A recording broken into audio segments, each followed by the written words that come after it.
Hola a todos y bienvenidos a esta nueva grabación Noticias 2030, la cual, ya sabéis, es un formato de divulgación y entretenimiento ajeno a las grandes corrientes de manipulación, en la que he tenido el placer de compartir opiniones y conversar con auténticos valientes durante todos estos años, los cuales me han ofrecido su punto de vista sin censura a mí y a todos aquellos que hayáis querido escucharlo. Y yo no invito aquí a nadie, ni para reforzar mis opiniones o creencias, sino para conocer y dar voz a aquellos puntos de vista individuales y diferenciados basados en sus propias experiencias personales y profesionales. Y hoy conmigo tengo aquí a un grandísimo profesional y persona, como todo aquel que se ha atrevido a hablar conmigo durante estos años, contradiciendo en gran medida la opinión de masas que se genera a través de los grandes medios de comunicación.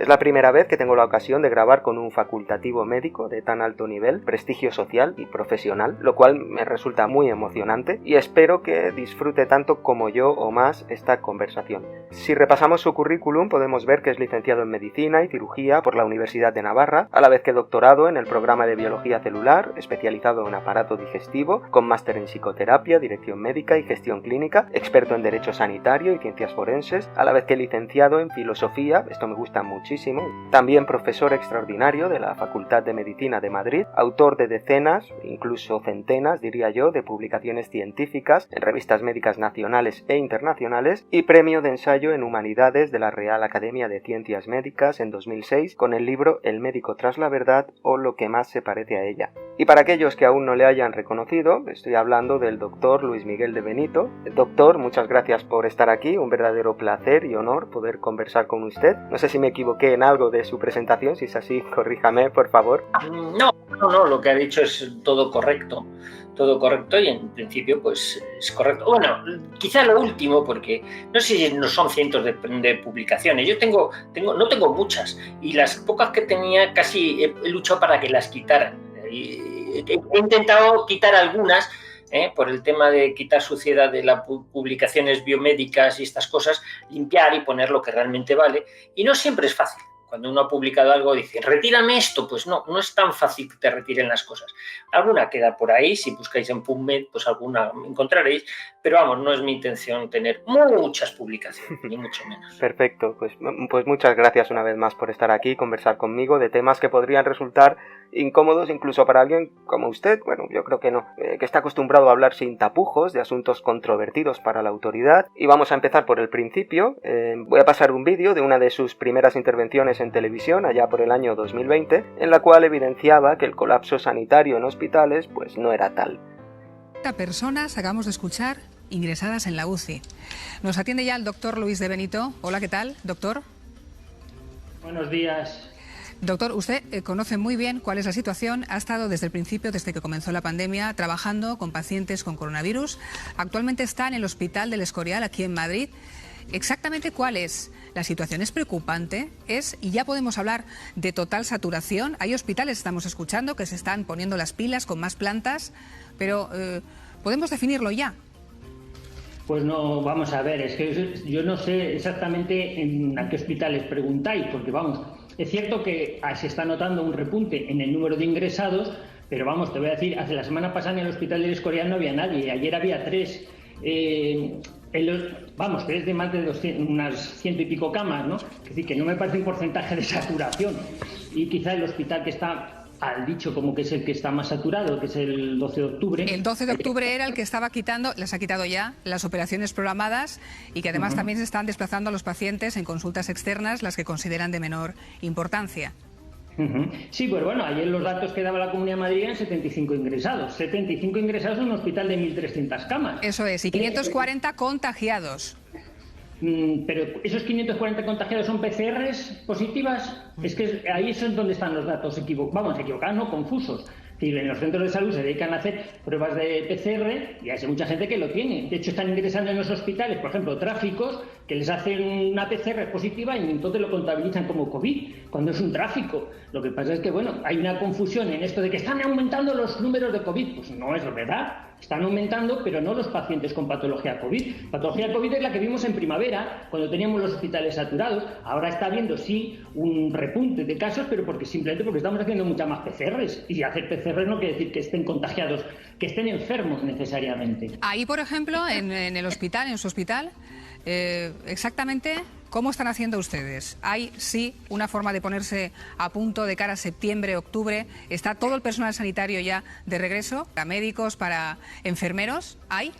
Eso no tengo mucha idea del plan que tienen previsto. Es como todo, la previsión que se hace de suspender consultas o suspender quirófanos, pues se hace en base a que no hay sangre en el banco o no hay personal. Lo de los pacientes todavía estamos por verlos, porque realmente verlos no los hemos visto, por lo menos como en primavera. Bueno, repito, 540 ingresados, contagiados y 70 en la UCI, para dejar las cifras claras. Hay un libro que usted conoce muy bien, ¿verdad que sí? Se titula Sí. Coronavirus tras la vacuna.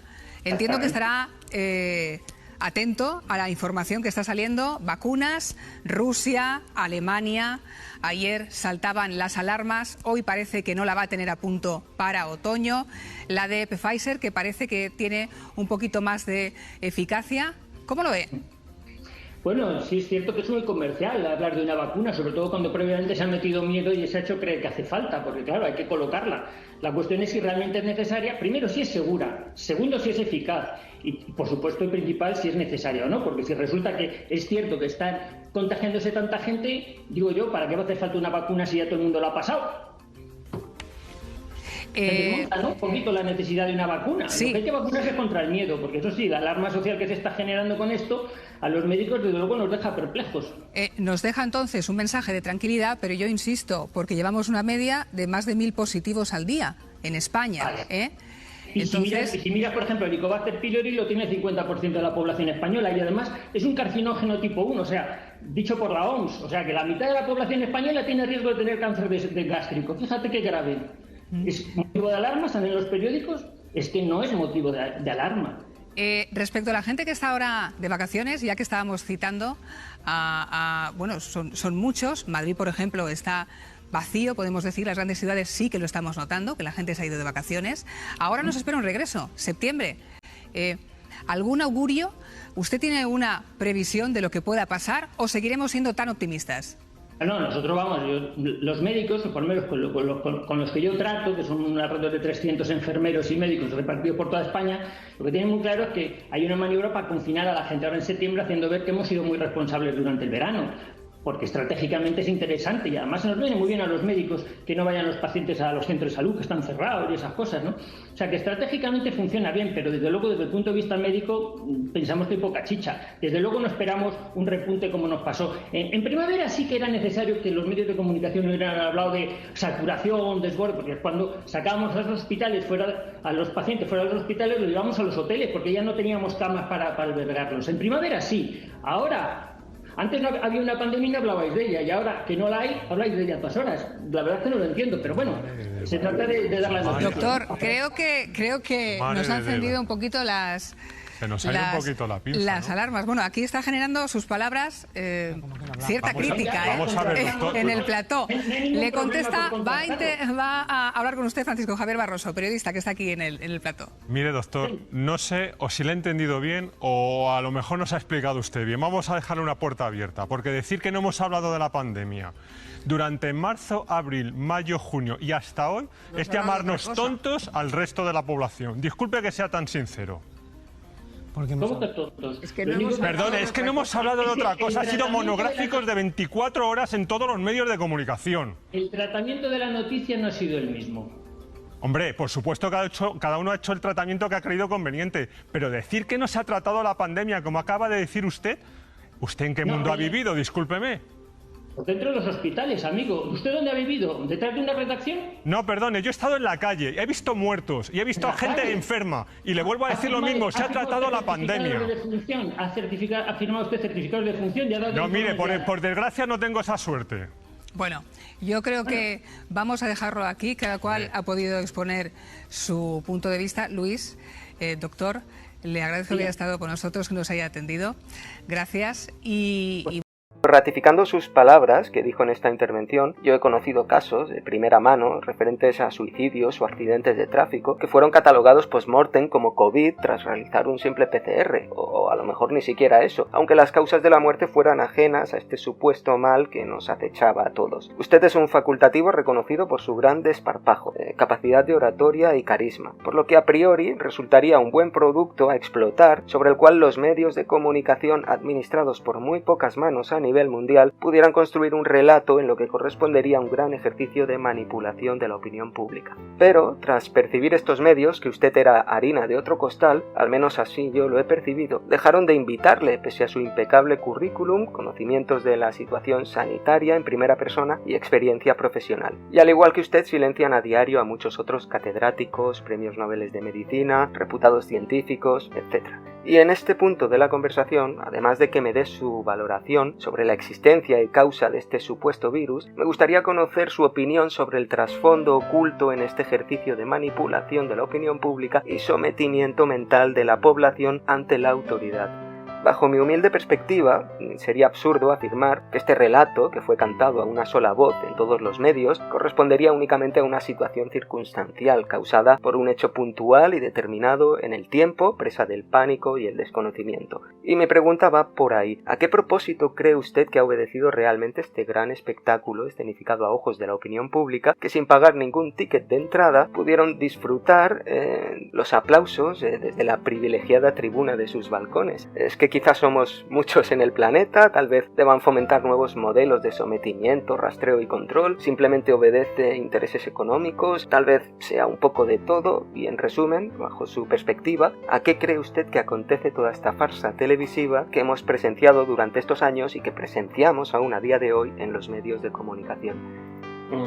Hombre, bien dice Ramón que aquí el eje central ha sido el miedo. El miedo ha sido el motor que ha llevado toda esta historia de sometimiento, de recortes de libertades. El miedo basado en la ignorancia.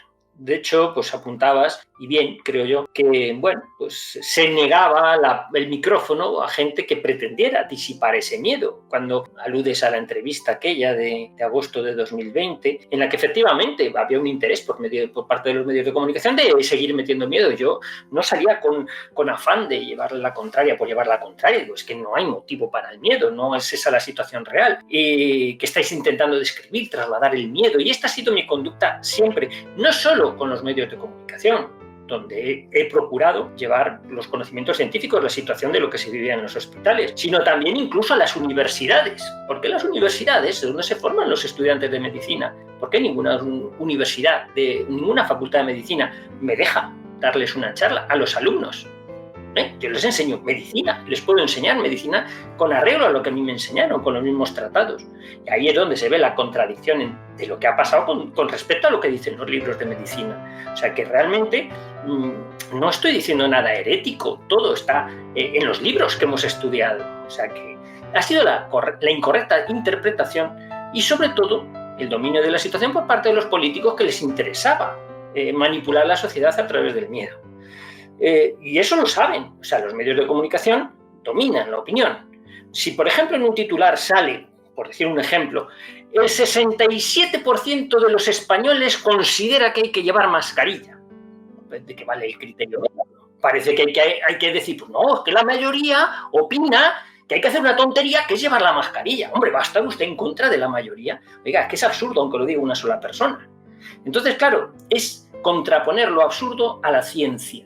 Y aquí lo que ha faltado es valor por parte de la ciencia, no de todos los científicos, porque me han aludido, pues ha habido gente que quería el micrófono para hablar, que quería expresarse y no se lo han dejado. ¿Por qué? Porque con conocimiento científico, con argumentos racionales, iba a poner negro sobre blanco que lo que se estaba haciendo era absurdo, cosa que no interesaba a los políticos, porque disipaba el miedo y veía el absurdo de las medidas que se estaban tomando. Y esto igual en las facultades de medicina. Y eso igual en los colegios de médicos. O sea, estamos aludiendo a instituciones que tienen por misión velar por la verdad y por la pureza de la profesión médica. También ahí ha habido transgresiones. Y entonces, bueno, pues yo creo que aquí ha habido voces que intentaban hablar, pero no les dejaban. Yo considero que esta enfermedad que dices de COVID, claro, cuando se habla de si el virus tal y si las radiaciones y todo esto, yo cuando hablo del COVID me refiero más al fenómeno COVID, fenómeno en términos sociales, lo que esto ha supuesto para la sociedad desde el año 2020, lo que nos pasó en 2020 y hemos sufrido secuelas en el 21-22 con unas inyecciones que nos decían que eran vacunas, gracias al miedo que nos habían metido, porque la gente se ha vacunado por miedo, básicamente, y por mala información. Entonces, yo llamo COVID a eso, que no ha sido identificado el virus, que no se ha aislado. Mira, yo he visto pacientes, yo durante el año 2020 vi pacientes que tenían una sintomatología respiratoria, que fuera causada por radiación, por intoxicación, por virus, no lo sé exactamente, había datos contradictorios, ni la radiación, porque había gente que vivía al lado de antenas 5G y no se enfermaban, y la radiación, cuando son efectos de radioterapia o de las radiaciones ionizantes, pues no respetan a nadie, o sea, que decir que si uno le pilla en Chernóbil, cuando sucede el accidente, si está cerca de La Palma, o sea, que decir que no es una cuestión de esto que se hablaba de que si es que estás cerca de las antenas, pues habrá gente que sí y habrá gente que no. Yo estuve trabajando en un hospital precisamente al lado de Torre España, que fíjate si hay radiación y esas cosas, y bueno, pues no percibía que hubiese más casos de pacientes, ¿no? Entonces, claro, ha habido un mal manejo de la situación, ha habido una situación crítica en la cual pues, se han utilizado mal los PCRs, efectivamente, porque la PCR pues, es una técnica diagnóstica que conocemos desde hace mucho tiempo. Sí, que es útil para ayudar al diagnóstico, no sienta los diagnósticos, pero es útil en algunos casos y sobre todo llevado de la clínica, las manifestaciones clínicas, la situación clínica del paciente es lo que realmente te dice si tienes un paciente o no. La prueba la puedes utilizar o no dependiendo de la necesidad. Se ha abusado de ella, que eso salía en la entrevista aquella que aludíamos de agosto de 2020, ¿no? Es que se han hecho muchas PCR, pues a todas las que quieras, pero por muchas que hagas, no me estás diciendo que tienes más casos. Identificáis casos de COVID a PCR positivas y eso es falso. Eso es falso. Era falso entonces y ahora se viene a reconocer, ¿no? Entonces yo creo que todo esto detrás del COVID, ¿qué es lo que ha habido? Pues un intento simplemente de manipulación social. Perdón, iba a decir acojonar, pero sí, acojonar a la población, pues para someterla y para que la población misma, llevada del miedo, actuara de policía frente a los que no tenían miedo y hubiese una represión social frente a los que no querían pasar por el aro porque lo veían absurdo e irracional y contrario a la ciencia. Eso es lo que ha sucedido, un enfrentamiento social motivado por la herramienta miedo y amparada por los medios de comunicación y por el silencio de los que tenían el conocimiento de la ciencia y el deber de custodiar la deontología médica. Si antes me remontaba al año 2020, en esta ocasión vamos a ir más allá, vamos a ir hasta inicios del siglo XX, y en este caso le haré referencia al famoso informe Flexner, al menos es famoso para mí, en el cual se denunciaba un complot contra la medicina clásica por parte de la industria petrolera de la mano de los Rockefeller. Este complot dio pie a un nuevo paradigma en la medicina y la salud, siendo reemplazados antiguos remedios y conceptos perfectamente válidos por la industria actual, basada, como yo lo denomino, en los protocolos de las gominolas de petróleo. Y tal fue la magnitud de esta manipulación que ya a partir de los años 60 ningún estudiante de medicina conseguiría un título facultativo universitario si no aceptaba las nuevas doctrinas impuestas por esta industria. Nos dicen que desde entonces tenemos mejor salud y vivimos más, pero esto no se sustenta ni se puede demostrar por el mero hecho que las personas que recibieron estos nuevos tratamientos cuando se implantaron a gran escala, como pudiera ser el calendario de vacunación, son personas que en la actualidad tienen 60 o 50 años y son precisamente estas personas quienes en la actualidad están desarrollando todo tipo de enfermedades que antiguamente no existían o bien se podían considerar enfermedades extremadamente raras causadas por ejemplo, intoxicación. Y hablamos de enfermedades tipo autoinmune, cáncer, Parkinson, Alzheimer y otras muchas. Es decir, se afirma que la longevidad y la calidad de vida de los individuos es mejor y mayor gracias a estas nuevas terapias, incluso antes de que ninguna de estas personas sometidas al nuevo paradigma médico hubiera podido llegar a la vejez. Por ese mero hecho, este relato, bajo mi punto de vista, no tiene por dónde sustentarse. Y estos 4 años hemos visto promocionar vacunas para todo tipo de enfermedades, sida, cáncer, obesidad, hasta vacunas para el olor de pies. Y en lo personal, y desde hace años, me reúno y hablo de forma asidua con varias personas que han sido diagnosticadas con VIH, SIDA o miastemia gravis, que es una enfermedad de las denominadas autoinmunes, y que fueron abandonadas con un pronóstico poco esperanzador por el sistema. Yo he podido ver en primera persona sus diagnósticos y su evolución completamente ajena al sistema sanitario, y puedo afirmar que a día de hoy estas personas que fueron abandonadas en la actualidad no solo han conseguido ganar la batalla a sus respectivas enfermedades, las cuales eran una sentencia de muerte a corto plazo, sino que se encuentran estaban en mejor estado de salud que la mayoría de personas que se consideran sanas en la actualidad. Y es que, como expuse públicamente en un audio hace algunos meses, nos hemos acostumbrado a que el mundo funcione al revés de como debería y lo vemos tan normal. Y en el caso concreto de la industria farmacéutica, evidenciamos que esta ha evolucionado en torno al concepto de la enfermedad y no de la salud. Es decir, durante siglos la figura del médico había girado en torno a pacientes sanos. La gente pagaba al médico cada mes y dejaba de pagarle cuando el paciente caía enfermo. Y esto repercutía sobre el médico, repercutía en su reputación, en sus clientes y por lo tanto en sus ingresos. Sin embargo, en la actualidad, la industria médico-farmacéutica funciona en torno a la enfermedad, es decir, se gana dinero cuando la gente cae enferma y se deja de ganar dinero cuando la gente está sana. Y puede que a algunas personas, esto que voy a decir, incluso a usted mismo, le pueda resultar absurdo, infantil o fantasioso. Y no se lo voy a echar en cara, ya que durante estos años, todos nosotros, incluso aquellas personas que nos escuchan, hemos sido ridiculizados, vilipendiados y tratados como indigentes e indocumentados mentales, por gran parte de familiares y amigos, por el mero hecho de tener la osadía de construir una opinión propia. Pero si nos paramos a pensar en la industria farmacéutica, sería como afirmar que la industria armamentística le interesa fomentar la paz y no la guerra. Y es igual de absurdo. Del mismo modo que los militares son instruidos en sus diferentes especialidades para llevar a cabo su función, los médicos son instruidos en sus diferentes especialidades para llevar a cabo su cometido dentro del sistema. Y con esto no estoy diciendo que los médicos sean seres malvados y despiadados que no se preocupan por la salud de las personas, simplemente que son instruidos bajo ciertas doctrinas dentro de la maquinaria del sistema, y es esta la que poco se preocupa por la salud de los individuos. Y llegados a este punto, me gustaría preguntarle, además de que me dé su opinión sobre todo lo que he expuesto, si considera o ha percibido en su entorno, a través de sus colegas, que estamos entrando en un nuevo paradigma médico, en el cual se están reemplazando los ya clásicos medicamentos orales, los cuales antes denominaba gominolas de petróleo, por lo que ahora podríamos denominar brebajes mágicos inyectables. Y es que gran cantidad de medicamentos funcionales y eficaces, que antes se administraban vía oral, como pudiera ser un antibiótico basado en penicilina, en la actualidad se obcecan tercamente en entregarlos vía inyectable. Y del mismo modo me gustaría preguntarle a qué cree que se debe el tremendo despunte de mortalidad y enfermedades de todo tipo, entre ellas autoinmunes, y para rematar, ¿qué opina sobre la teoría del virus como causante de muchas de estas patologías? Bueno, yo hace tiempo escribía en el blog que me censuraron un artículo que se titulaba, dentro de los 100 artículos que venían en ese blog, cronificar como sucedáneo de curar. Que duda cabe, yo sí estoy de acuerdo en que hay mucho interés farmacológico, médico, de sociedades médicas, de compañías de seguro, bueno, compañías de seguro no tanto, pero grupos hospitalarios, pues que viven en torno a la enfermedad, o sea, de hacer pruebas diagnósticas, terapias, claro que sí, viven de eso. Y la industria farmacéutica de poner medicamentos, que duda cabe. Yo estoy de acuerdo en eso. ¿Por qué? Porque son industrias, o sea, la sanidad tiene un fin también empresarial. ¿Estoy de acuerdo con ello? Pues no, claramente no. ¿Por qué? Porque considero que se sobrediagnostica, sobredosifica. Sí, por supuesto que sí, pero también salgo al paso de los que piensan que basándose en eso, todas las medicinas son malas, todas las pruebas diagnósticas son malas, y todos los medicamentos son malos, y todos los médicos son malos, y todos los hospitales son malos. Por el informe Flesner al que aludías, tal.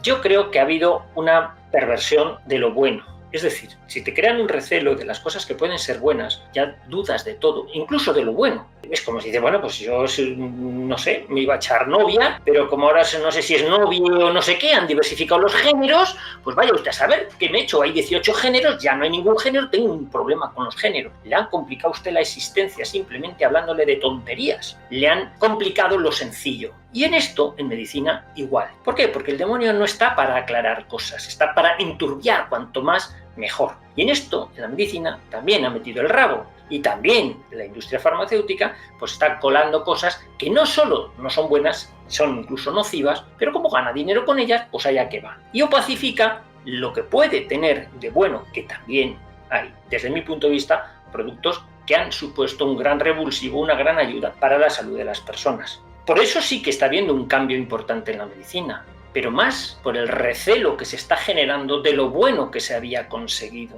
No perdamos de vista que la historia de la medicina no arranca con los Rockefeller, La historia de la medicina viene de mucho tiempo atrás y hay muchas cosas que en medicina y en cirugía han supuesto un gran avance para la salud de las personas. Que de 100 años a esta parte estemos sobredosificando, sobrediagnosticando a los pacientes, creando pacientes donde no los hay, sí, probablemente sí, y sobre todo en el ámbito psicológico. ¿Por qué? Porque los modos de vida te llevan a que tienes que tener un estándar que si no lo alcanzas no puedes por menos que deprimirte. Y a partir de la depresión, toma benzodiazepinas, toma tal...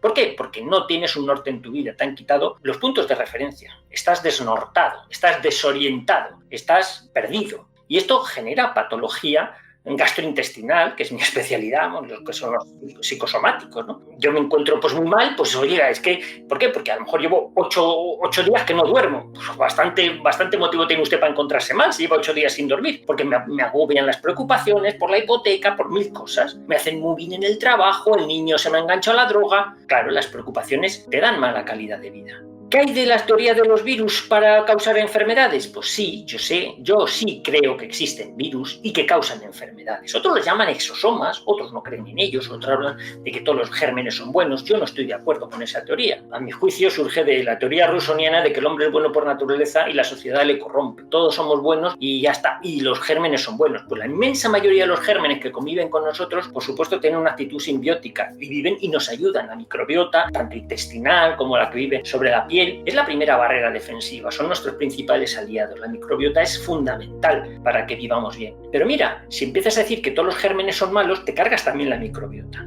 te cargas el principal aliado.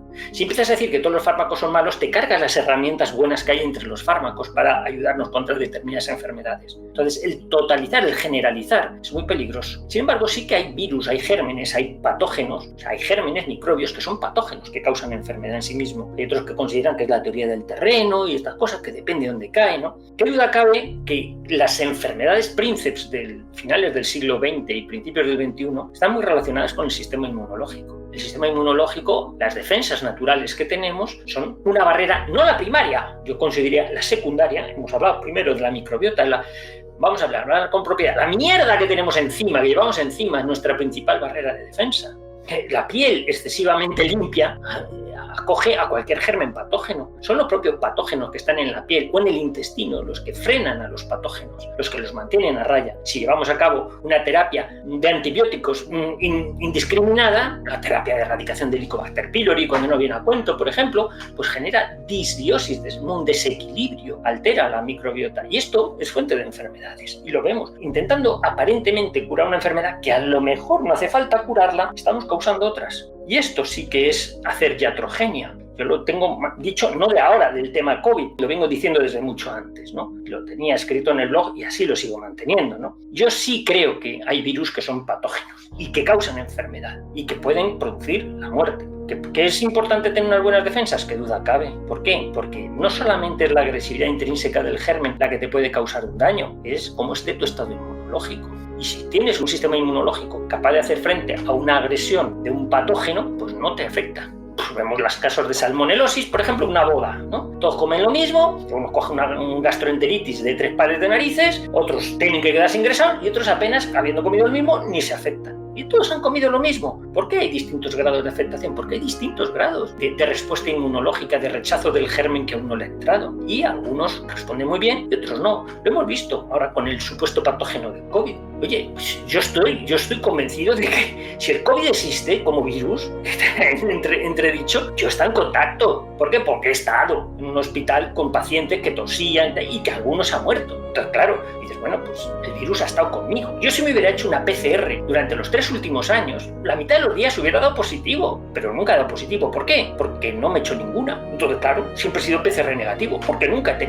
me la he hecho. ¿Por qué? Porque no tenía necesidad de hacérmela. Entonces, estas enfermedades autoinmunes que estamos viendo, yo creo que guardan mucha relación, y es mi opinión, y cada vez, además médicos, con una alteración que hemos impuesto al sistema inmunológico. Esto que se ha dado en llamar vacunas COVID, que ya Karina Acevedo recientemente en Costa Rica no son vacunas, lo dejé muy claro, y ya lo decíamos, porque son terapia génica con RNA mensajero, sin duda alguna ha supuesto en mayor o menor medida una alteración del sistema inmunológico. ha provocado alteración en el sistema inmunológico. Y el que ha recibido alguna de esas vacunas, en mayor o menor medida, lo sabe porque dice, oye, ahora me cojo más catarros de lo que me cogía antes. O esta faringitis que antes curaba en 3 días con un antibiótico, ahora me dura 2 meses. Y me vuelve cuando parece que se me ha vuelto a quitar. Y no digo nada, la aparición de enfermedades autoinmunes, pues artritis reumatoide, lupus eritematoso, enfermedad mixta del tejido conectivo, la repentinitis, pues claro, son afectaciones que están dando al miocardio, que están provocando inflamación, que están generando cicatrices y, por supuesto, también la emergencia de esos tumores turbo, los cánceres turbo que estamos llamando, que en el fondo parece que obedece a un escape de la respuesta inmunológica. Así, esto es un dato no apto para hipocondríacos, pero se estima que de ordinario en cada individuo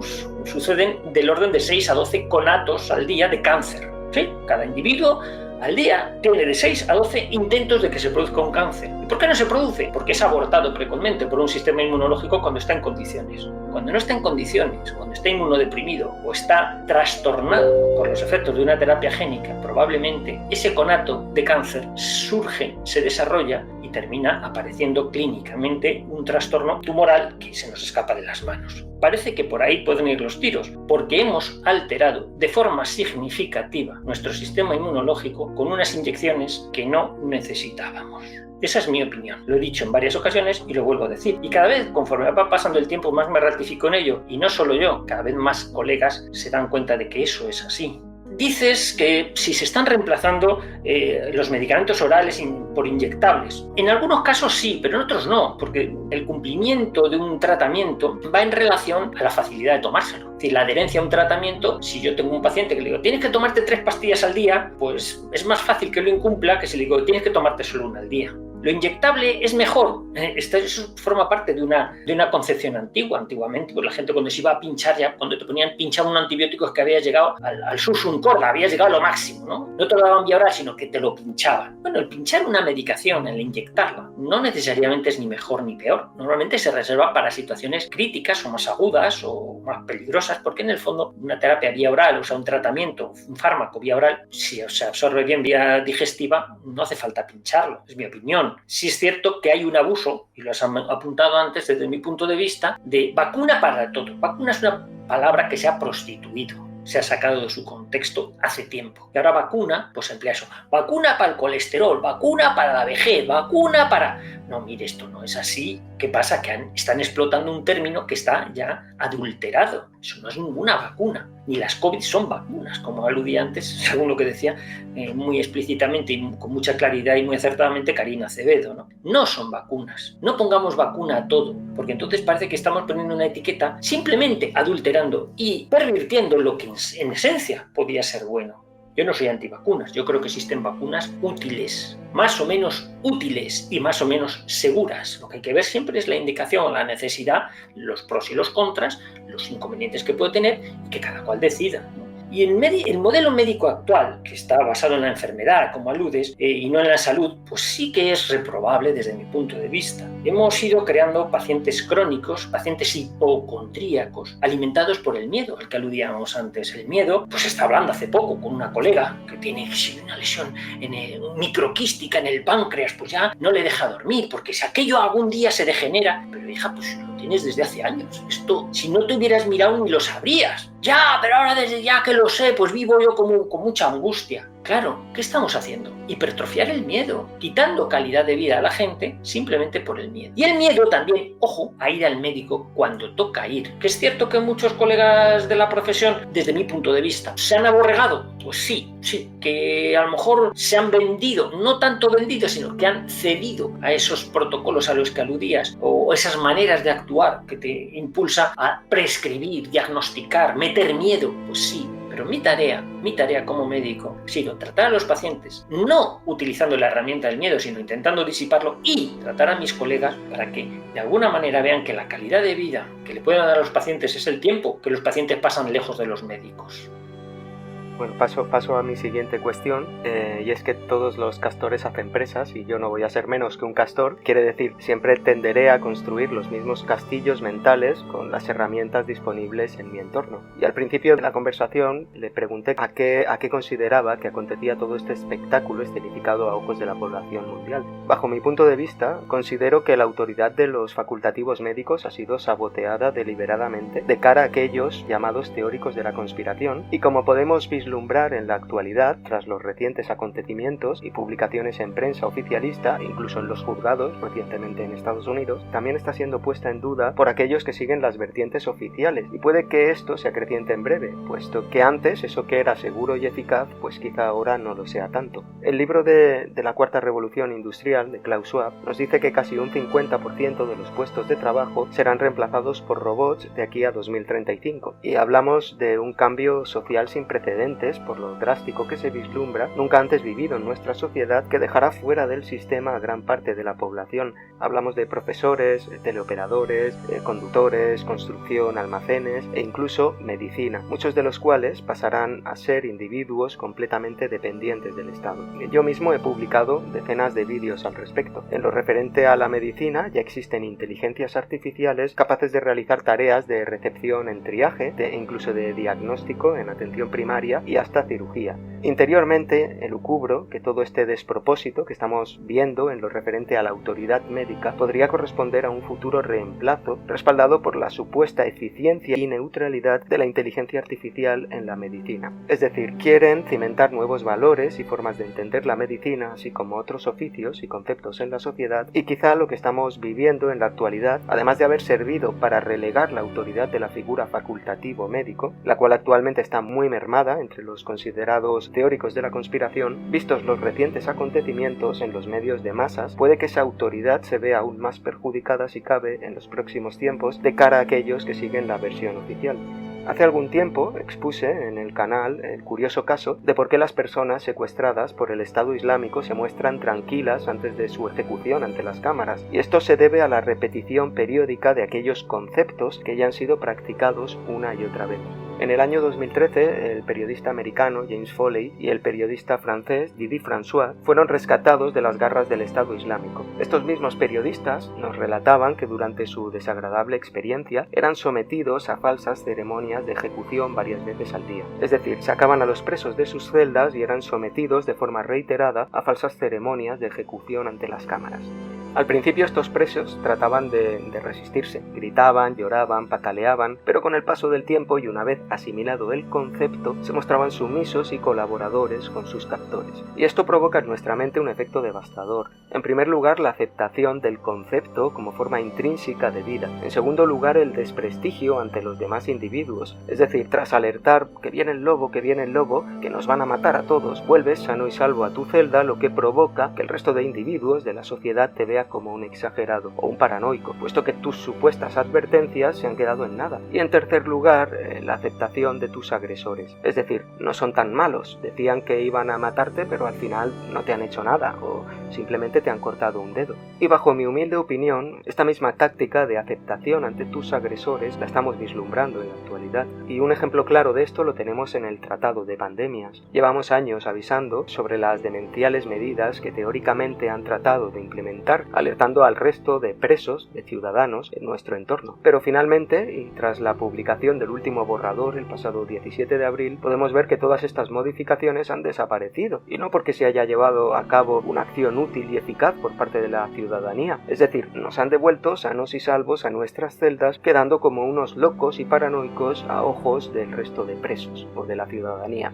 Lo hemos podido percibir también en la imposición de las mascarillas, respaldadas por 1000 variantes y amenazas de virus, que si ahora sí, que si ahora no, que si ahora viene la variante Kraken, ahora viene la gripe del tomate, que aunque suena a broma es real, y ahora le toca el turno al dengue, la gripe aviar, etc. Y otro ejemplo lo tenemos en las CBDC, las monedas digitales, identificador digital, es decir, han introducido cantidad de conceptos durante estos años que inconscientemente ya hemos aceptado como forma consustancial a nuestras existencias. La pasada semana, sin ir más lejos, yo mismo publicaba un vídeo de un hombre, un sexagenario en el mercadillo, aceptando Bitcoin como método de pago para comprar un cactus. Y en China, por ejemplo, ya no puedes obtener siquiera papel higiénico en un baño si no dispones de un ID digital y suficientes créditos de buen ciudadano para obtenerlo. Y todo el mundo, sin importar su sexo o edad, somos conscientes en mayor o menor medida de estos conceptos introducidos recientemente y que estamos practicando una y otra vez, anulando bajo este y otros mecanismos que no voy a mencionar nuestra posible capacidad de respuesta y reacción. Y tras esta exposición centrada en la manipulación, me gustaría ya preguntarle, para terminar, ¿qué opina usted sobre la sociedad futura que se está desarrollando a nuestro alrededor, con la inteligencia artificial omnipresente en todos los oficios, las llamadas ciudades inteligentes de 15 minutos desplegándose a nuestro alrededor y mucho más desarrolladas de lo que la gente piensa, la moneda digital, el identificador digital, el tratado de pandemias, las constantes amenazas de nuevas epidemias, incluso gripe y crisis de todo tipo, bélicas, climáticas? No sé cómo lo ve usted, yo personalmente lo veo bastante negro.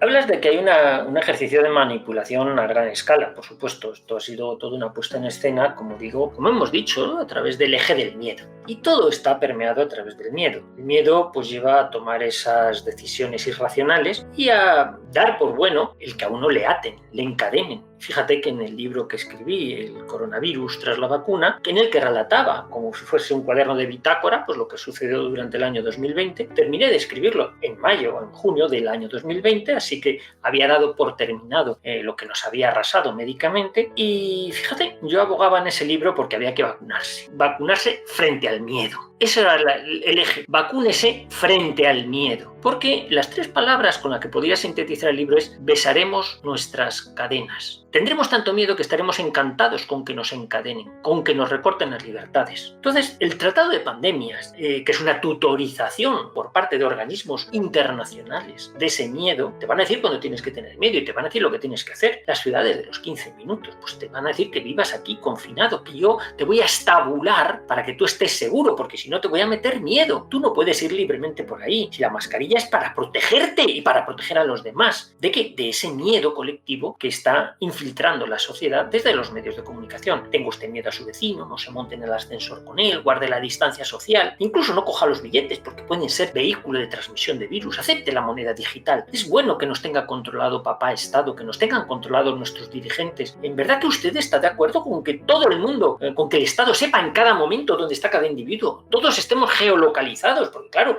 si a usted le raptan a su niña, sabremos exactamente en cada momento dónde va a estar ella y con quién va a estar, porque todos estaremos geolocalizados. Es por el bien de todos, comprenda usted. Restringimos libertades, pero porque le hemos metido tanto miedo que usted no puede por menos que entregarnos su libertad. Claro que hay un ejercicio de manipulación. Todo esto obedece a ese control social, a esa cuarta revolución industrial a la que aludes, que en el fondo es llevar al ser humano a su más completo anonadamiento, incluso más allá, a que entregue su alma, su parte espiritual, al transhumanismo.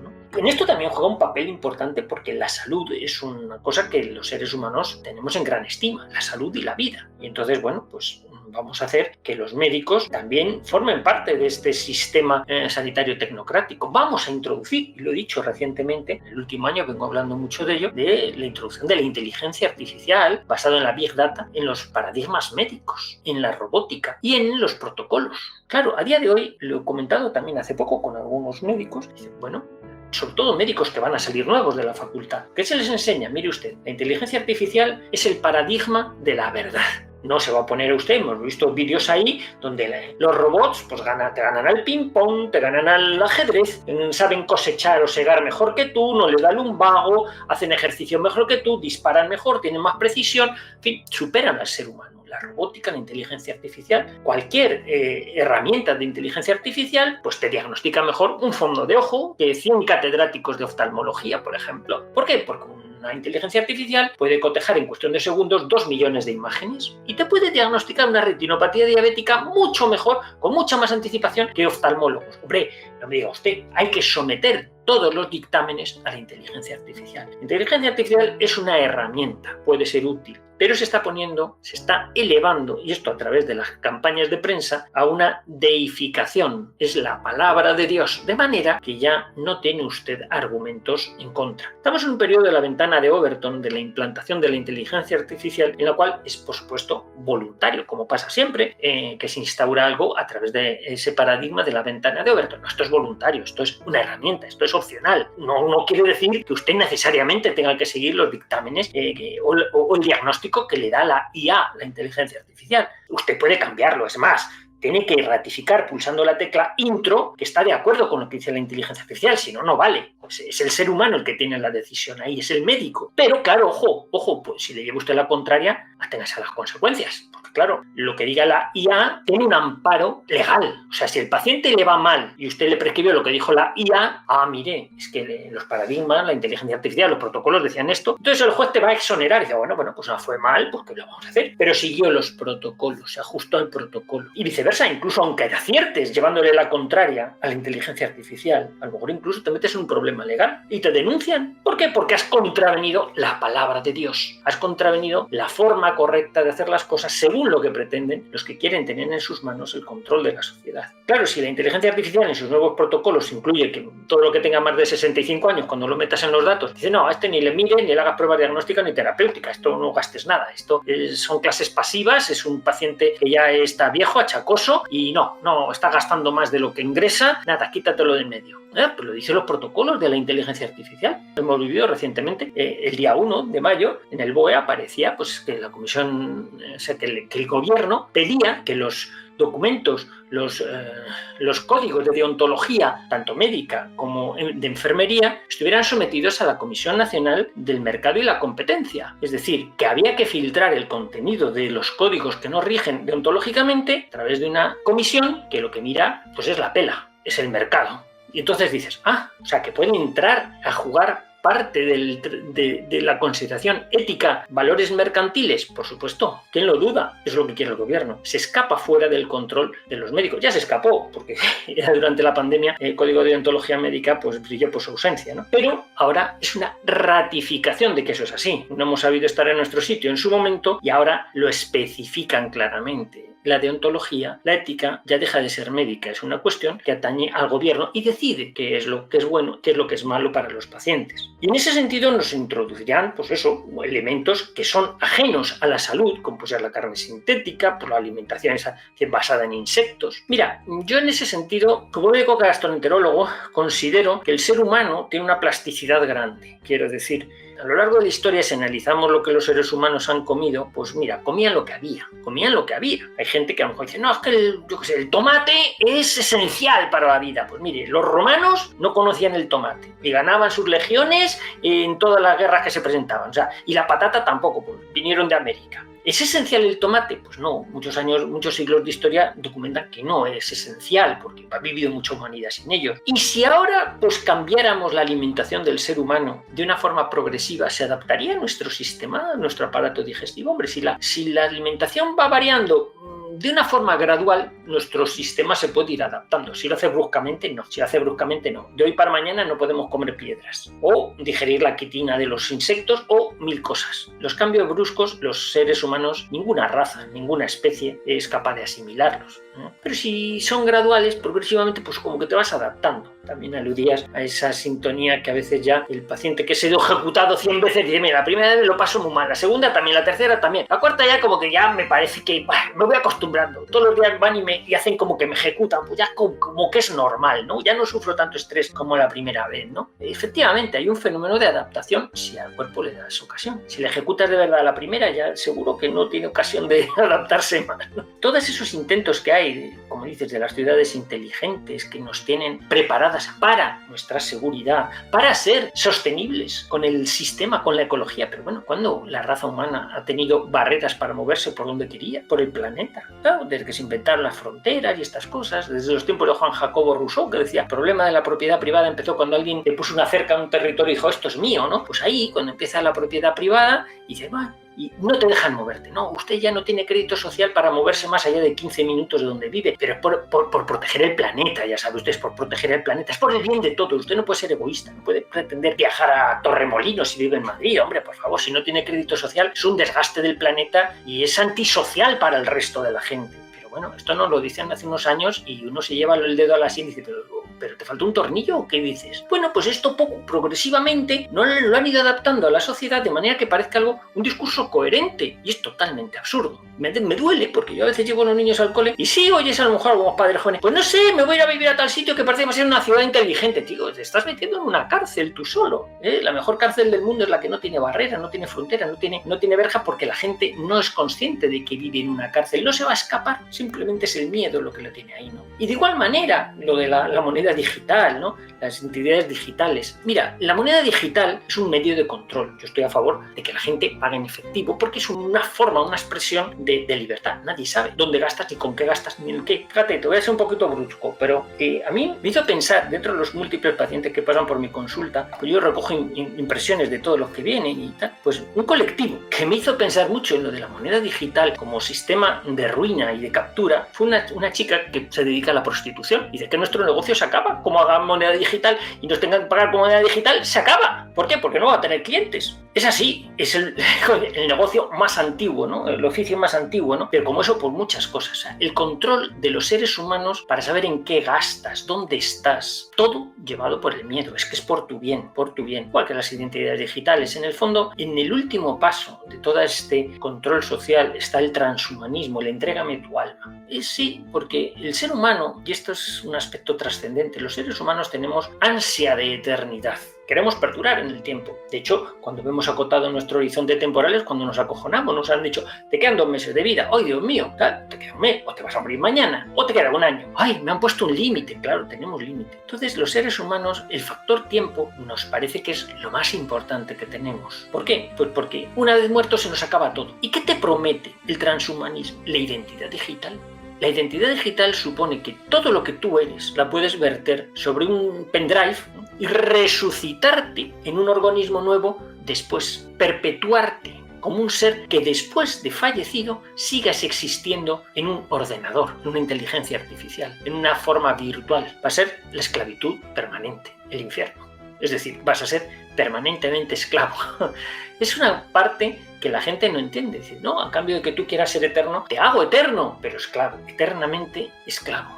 Si eso es lo que la gente quiere, por temor a la muerte, por temor al sufrimiento, pues bueno, es una elección. Pero aquí entra en juego la libertad. Cada cual puede elegir qué camino seguir. Y mientras esté el miedo por medio a la hora de tomar una decisión, será una decisión condicionada por el miedo. Nada más. Por eso es importante disipar el miedo en la gente. Y usted elija luego lo que quiera, pero no que la decisión que usted tome no sea llevada como consecuencia del miedo. Usted no reprenda a su vecino porque tenga miedo de que el hecho de que el que esté caminando por la calle allí a lo lejos sin mascarilla le va a contagiar a usted y se ve obligado a recriminarle, ¡loco! ¡Nos vas a contagiar a todos con tu actitud! Que eso se ha visto, ¿verdad? De fruto del miedo, de la irracionalidad. Y lo seguiremos viendo. ¿Por qué? Porque los que han puesto en marcha todo este mecanismo de manipulación social han visto que ha tenido muy buen resultado. Un porcentaje muy alto de la población es manipulable, es miedosa, es cobarde. Apretará el botón para electrocutar a quien le digan que hay que electrocutar sin importarle a quien electrocuten, según los experimentos de Milman, ¿no? Pero ahí en eso es donde vemos que el comportamiento del ser humano globalmente, desde el punto de vista antropológico o sociológico, es así y hay que aceptarlo. Bueno, siempre habrá un colectivo de gente que se resista frente a eso, que aplique la racionalidad o el sentido científico de, bueno, es que aquí no hay motivo para la alarma, que no hay motivo para restringirnos las libertades. Yo quiero ser feliz y correr con el riesgo. Vivir es arriesgado. Vivir es arriesgado. Que en la medida que lo hagamos, seremos felices. Encontraremos un sentido a la vida. Si no, pues algunos abonarán al, mira, haz conmigo lo que quieras, mátame todos los días un poquito, estabúlame, quítame libertades no solo a mí, sino a ese de al lado que también veo que es un insensato y no tiene miedo, a ese también le tienes que restringir las libertades. Faltaría más. No voy a ser yo solo. Aquí hay mierda para todos. Entonces, bueno, esa es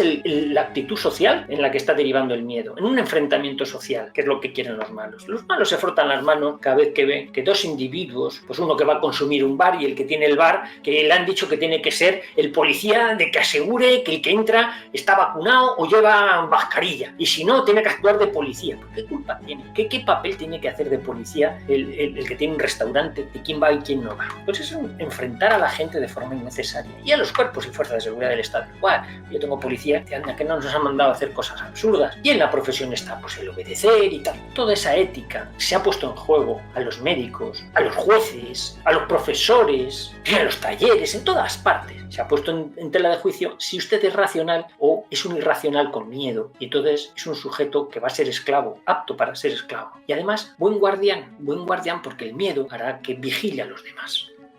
Llegados a este punto, como bien dice el refranero español, lo bueno, si breve, 2 veces bueno, aunque bueno, llevamos ya bastante más de 30 minutos de grabación y aunque me gustaría plantearle otras cuestiones que se han quedado en el tintero, no quiero robarle más tiempo ni a usted ni que resulte pesado para todos aquellos que nos escuchen, por lo que antes de despedirnos ya me gustaría saber si ha estado a gusto, darle las gracias nuevamente y así como darle la oportunidad en estos minutos finales para despedirse y comentar pues todo aquello que le apetezca comentar y lo que no hayamos tratado. Sí, me he sentido perfectamente a gusto durante toda la entrevista y yo te digo, a mí las preguntas cuanto más impertinentes mejor. Quiero decir, no me gusta ser políticamente correcto, tampoco me gusta ser maleducado, pero sí que estoy desarrollando una especial vehemencia frente a salir al paso de cuidado con que nos estén metiendo miedo hasta de lo bueno. Es decir, al meter en un paquete, por ejemplo, todos los médicos, todos los policías, es que todos los viales, es que todo... Cuidado, porque en esas generalizaciones estamos mezclando churras con merinas. Estamos hablando para meter más miedo. Entonces hay canales o hay divulgadores que parece que están empleando la misma herramienta que emplearon hace no poco tiempo, pues los malos, con todo el tema COVID. No salgas, no te juntes, aislamiento, aplanar la curva, tal, no te acerques, no os reunáis. La misma herramienta, el miedo, sigue ahora presente, ojo, en algunos que salen de la disidencia, o de la supuesta disidencia, porque parece que es rentable seguir hablando de meter miedo, no vayas al médico, que están todos untados por Rockefeller, como si Rockefeller tuviera tanta pasta para untar a todos los médicos. En fin, cuidado, se está cometiendo muchas injusticias cuando se mete a todos en el mismo saco. Hay policías, hay soldados, hay jueces, hay incluso periodistas, no sé si políticos creo que no, que están intentando hacer bien las cosas. Entonces, cuidado, porque a veces al hacer generalizaciones estamos agrediendo la actitud positiva de lucha que están teniendo determinadas personas. Sí, minorías, sí, correcto, porque esto es para minorías, la lucha es para minorías. Esta lucha contra el absurdo en el que ha caído la inmensa mayoría de la sociedad por manipulación a través de los medios de comunicación es para unos pocos, pero por favor no echéis tierra encima de la labor de los que están intentando limpiar la mierda que nos han echado encima. Bueno, por mi parte darle las gracias por su confianza, al igual que a todos aquellos que nos escuchan, sin olvidar ni un solo momento a aquellas personas que han confiado en mí durante estos años, de las que tanto he aprendido, como Raquel Llorca, grandísima periodista, la cual me ha enseñado mucho a preparar, estructurar y dirigir estas grabaciones, como la que he tenido con usted, y con opiniones dispares, diferentes y diferenciadas, pero entendiendo muy bien que si de verdad queremos cambiar el mundo, la auténtica revolución empieza en nosotros mismos. Muchas gracias.